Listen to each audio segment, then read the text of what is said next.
Good morning. You folks have a good evening last night? Yeah. Okay, all that watch the game, clap your hands.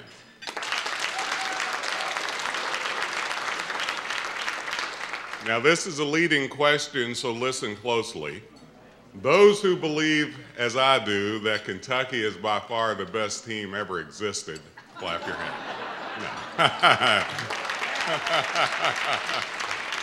No. Yeah, I tell you, big blue nation in the middle of the big card nation. I love the cards too, just to let you know, for all those that don't know. Yeah, I love the cards. I hope you're having a good breakfast too. We're going to have to get started. We're getting a few minutes. We're getting a few minutes behind here, so we're going to go ahead and get started. So please continue to eat. I would love to introduce to you a guy that I've known for a lot of years, and I'll let you read his bio, so I won't go over that deeply. I will tell you, he's a professor emeritus at Marymount. He's a psychologist. He's done a lot of things. He's with Avid now, which is a group that works a lot with folks in college readiness and college completion. He's someone that, without a doubt, I consider to be the most passionate soul on earth. He's at a level of caring about what we do with students to get them where they need to go that is somewhat scary if you get to know him. He's someone that spent a lot of time doing deep faculty development in a way that helps students to get where they need to go. He's a mentor. He's someone that will spend as much time with you as possible. If you're ever on the FYE listserv, you will know that Joe Cuseo, you send out a message, he knows everything about everything. He's written extensively. He's out there on the trail going from 2-year colleges to 4-year institutions, private as well as public. Joe is someone, though I have to tell you as a personal friend of his, Joe is someone that cares and will ask questions, so when you talk with him, he seems to be that person that wants to dig deep into whatever belief system that you have. He's someone that if you tell him that you don't think you can do that with a student on a campus, Joe will figure out how to get you to that point where you will believe that you can.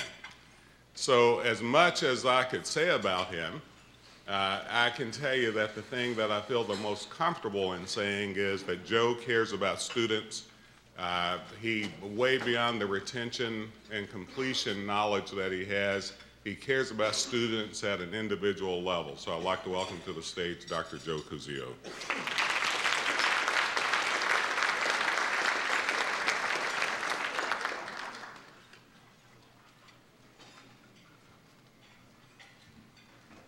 Aaron, thanks for the warm up. Remind me to have you do my eulogy when I I'm going to go off. I like to go down on your things. It's really something. I really like to come down there and hear you in a second. I also want to echo Aaron's congratulations for the team. I'm as passionate about sports as I am about students, and you know, I had the experience last night of actually watching that game with some Kentuckians. The first time I've ever had that experience. And if you don't mind, I'd like to share my observations of that experience. There was one person that I will be discreet and not mention names. Oh, microphone. It's funny, as a New Yorker, I'm very rarely said that I'm not loud enough, so thank you, Tom. Observations. One person so intense, every time the score got within 6 points, he started to lean further and further forward. I thought if it got to within 5 or 4, he would be kneeling in some kind of prayerful position. Then there was someone who had this kind of quiet cockiness that they were going to win and was socializing, and dipped in and dipped out, having a great time. And then there was a third person who got excited about the tip-off And then after that was just more concerned about welcoming people into the room. And it was a real interesting range of people at that party, but that was a lot of fun. And I'm happy not only for Kentucky, but frankly that the Italian-American coach won the game. I want to say a few things about Kentucky. You know, I'm a New Yorker, and you know how New Yorkers are so lococentric. I can't even tell you where Schenectady or Syracuse is. But I always had a fascination with the state of Kentucky. I think it was the Wildcats, just a kid growing up in New York. The mascots appealed to me. I'd always see them on TV.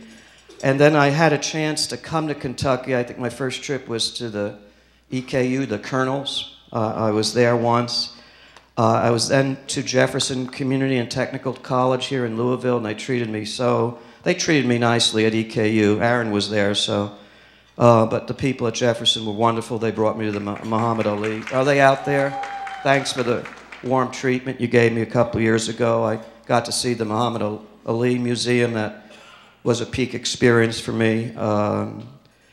And I've been to, how do you pronounce it, Berea College in Berea? Berea, sorry. Sounds so much like cheese, I didn't want to get in trouble there.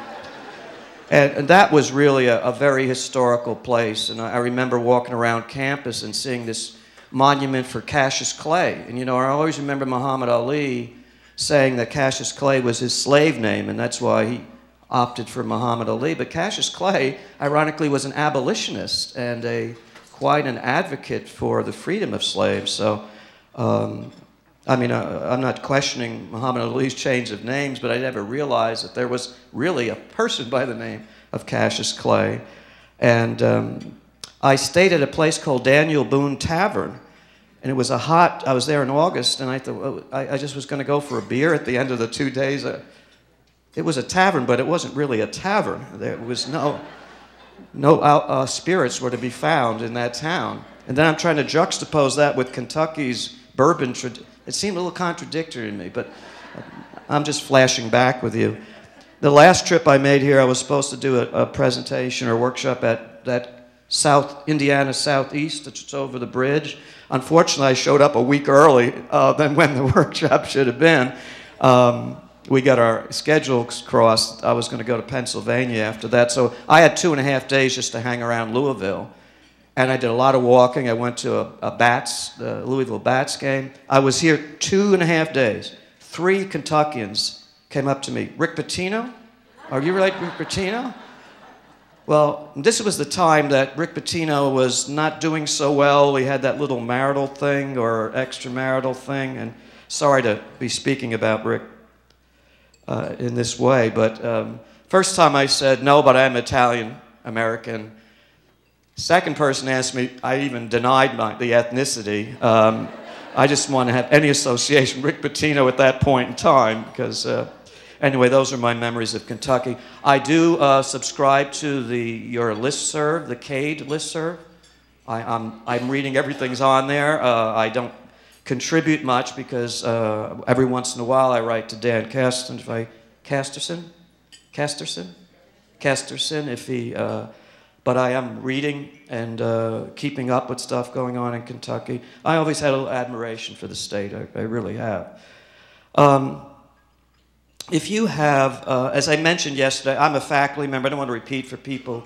I'm not a researcher. Everything I'm going to share with you grew out of retention issues that emerged on my campus in the 80s. Our president, then a very student-centered man, we had a retreat and we talked about retention, and that got me started in the 80s, and I just stayed with it ever since. So what I'm going to share with you now really sort of grew organically out of the needs of our students at the time and then from campus visits over the years. So it's really practice to theory rather than theory to practice.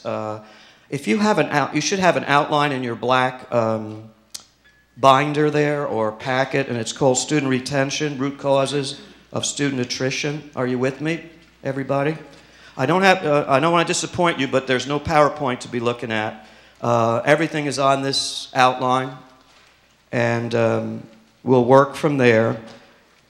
And I'm going to get off the stage, if it's all right with you. As much as it's fun to look down on people, I'm going to come down near you, if that's all right. I've got to move a little bit. No, if I don't move, I lose the flow.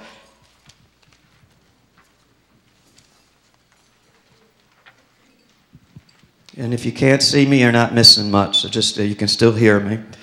Let me give you an overview of what I had in mind, and I want to get to dialogue as I did yesterday in my session, so please bear with me. This is not my scene. I would like to get to talk to you on a more personal level. Obviously, this is a keynote. I guess it's supposed to mean I give you some keynotes to write down. So this is the keynote part of the keynote. And then let's see if we can start talking and contextualizing this in your situation. What I was after here in the title, Root Causes of Student Attrition, you know, my feeling is that if we're going to do something about helping students, I still prefer the word persist. Some of you had me yesterday. I prefer persistence to retention. Persistence does imply that students have a role to play. Furthermore, you've heard it, we're moving to the student learning outcomes language. Is that what you're doing there in Kentucky? We're going bananas over that in California. When I first moved to California, SLO stood for San Luis Obispo. Now if you say SLO, that's not what it means. You know, it's student learning outcomes. But if we're going to go to that language, persistence is an outcome. That's what students do. Retention is what we do.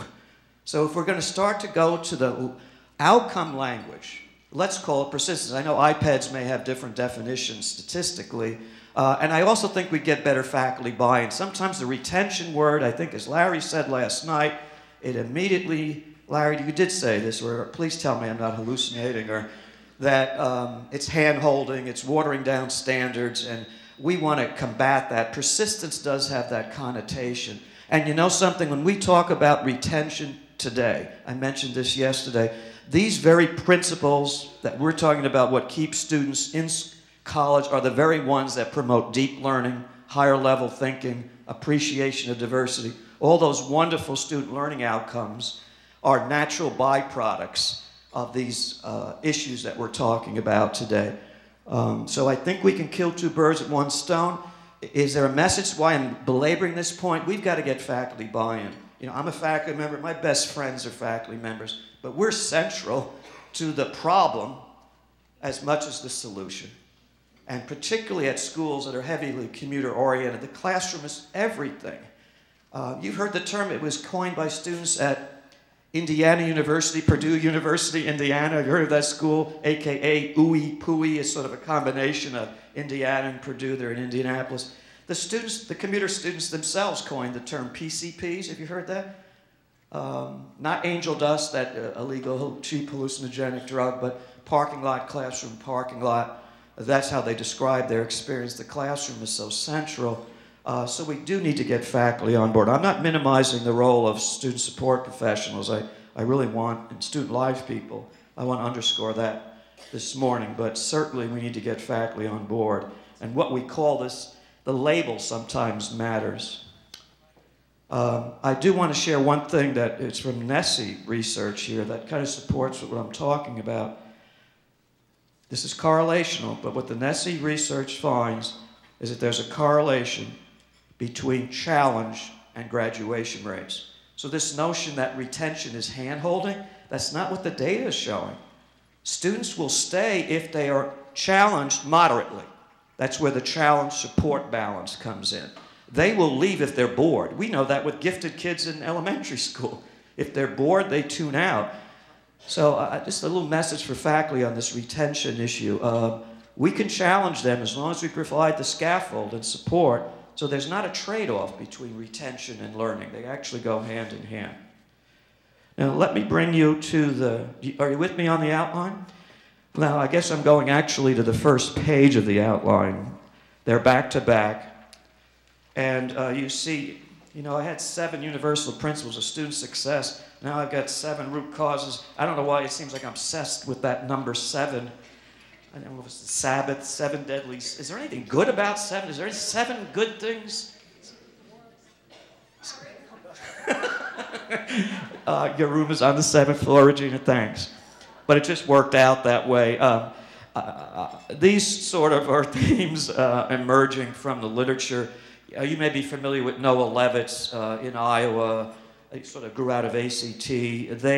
Some of their early work on retention, I think still some of the best, identified those 7 themes. Vincent Tinto in his book, 87 to 93, Rethinking the Cures and Causes of Student Attrition, has mentioned these 7. I'll leave that to your reading just as an overview, and I'll go into, I've distilled them back down to 5, but those seem to be very common ones if you're looking for principles of why students leave. I think, I mentioned this yesterday, I think we need to be as rigorous about student success and student retention as we are about our own disciplines. We need to define our terms, we need taxonomies, I think we need a language of student success or student persistence.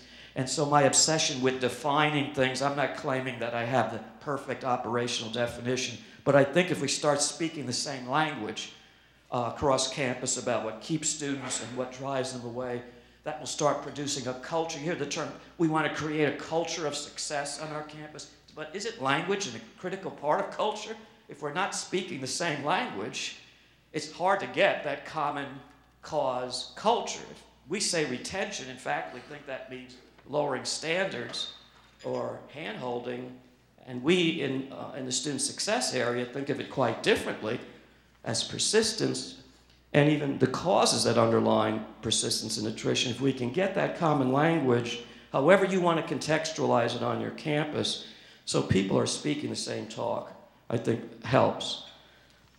Before I get into the overview, the first step, of course, in this whole process is, you know, we have some institutional research and assessment people here. That really is the first step, I would argue, before I even jump into contextualizing these causes on your campus, is we got to know how many are leaving.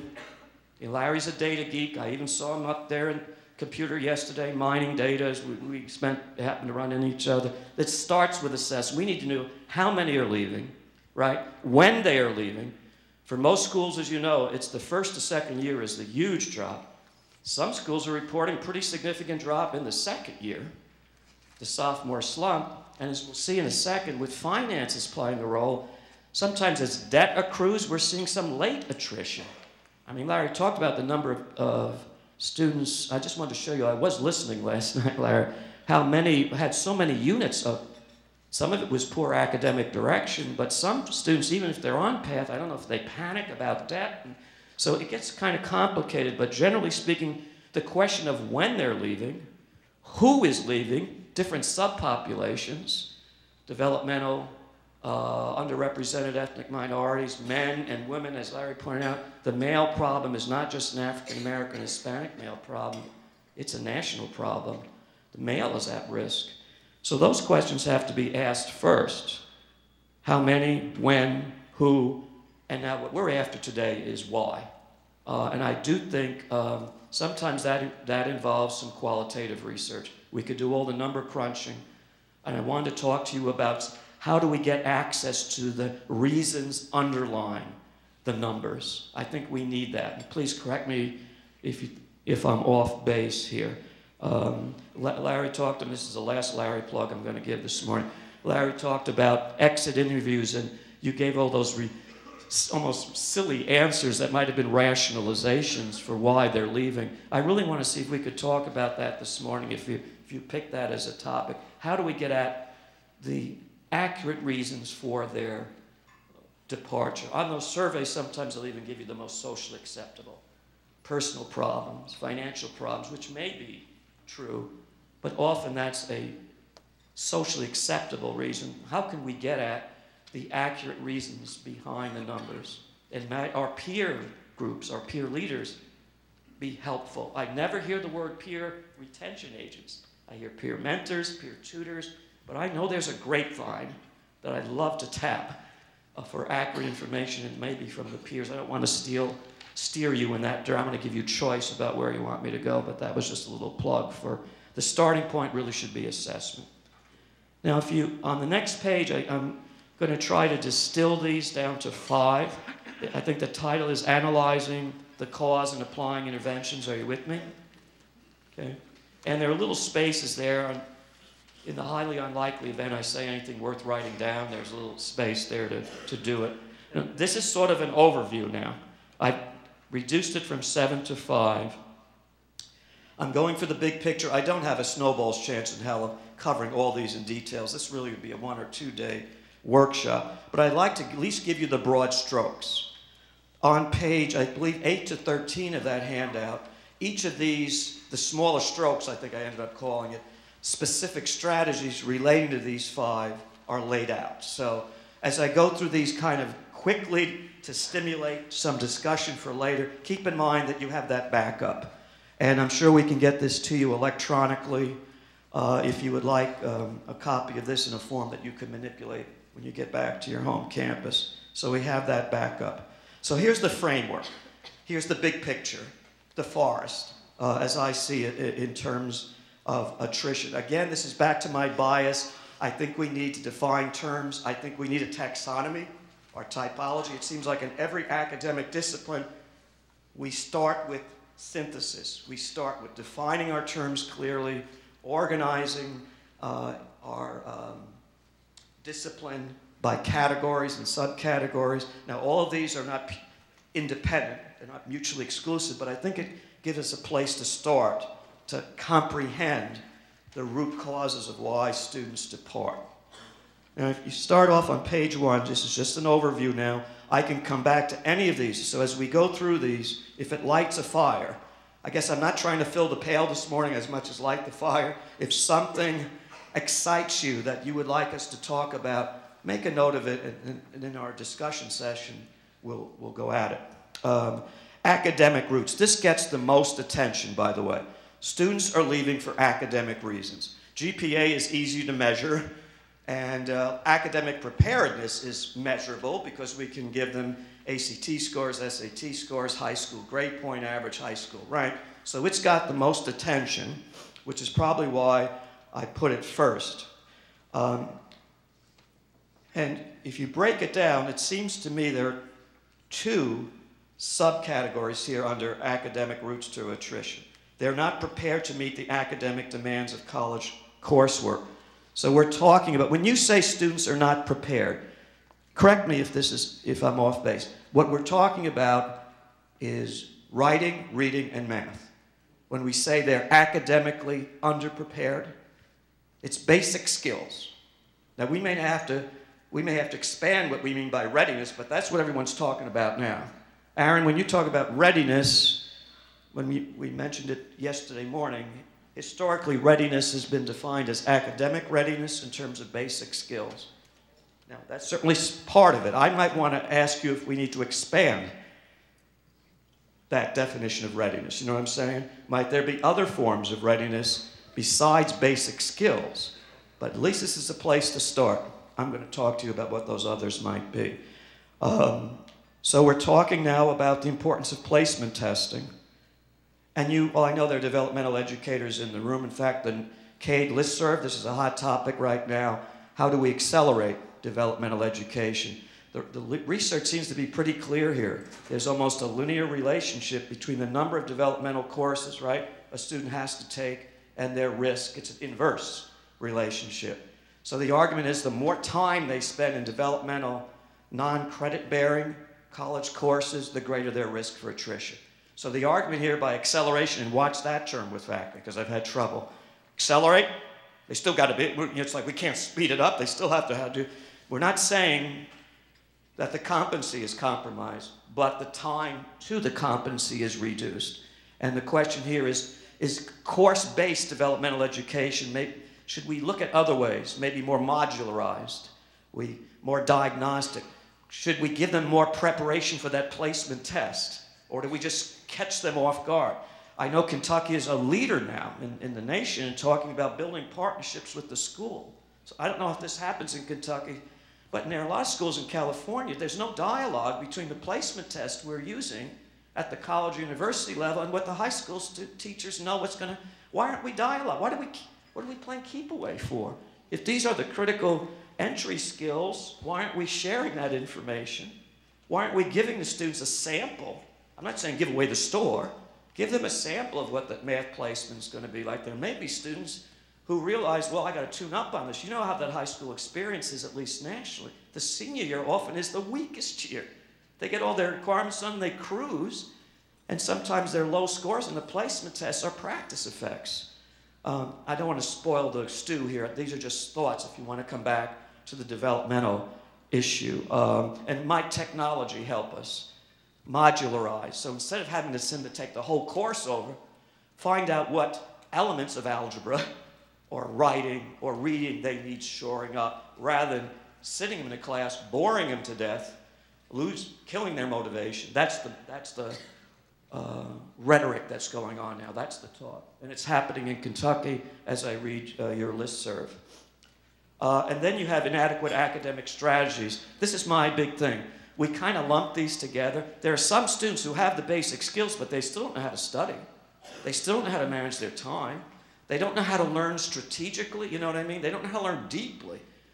I don't know if you're familiar with a tool called the LASSI, the Learning and Study Skills Inventory. It's not a basic skills test, right? It's an assessment of learning habits. Do they memorize? Do they understand?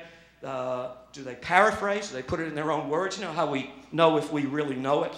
Those kinds of habits of learning are also important. This is why I believe a first-year seminar course or student success course should not just be for students who score low in developmental.